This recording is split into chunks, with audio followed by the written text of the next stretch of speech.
একটি গ্রামের কোনায় দুটি ছোট বোন বাস করত। বড়টির নাম ছিল মিতা এবং ছোটটির নাম ছিল টুনি। তারা দুজনই খুব মিষ্টি, প্রিয় এবং একে অপরের সাথে ভালোবাসায় পরিপূর্ণ ছিল। মিতা ছিল একটু বড়, তাই সবসময় টুনিকে সাহায্য করতে পছন্দ করত।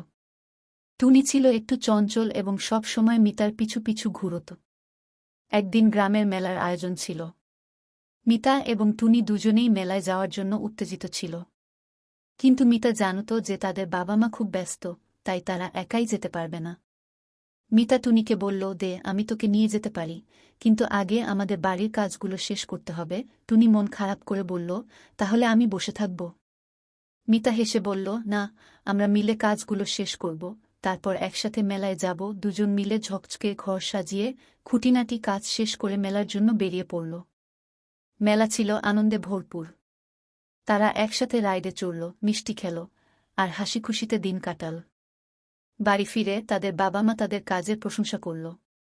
তারা জানত এই দুই বোনের ভালোবাসা আর একে অপরকে সহায়তা করার মানসিকতা কখনোই তাদের জীবনের বড় শক্তি হয়ে উঠবে।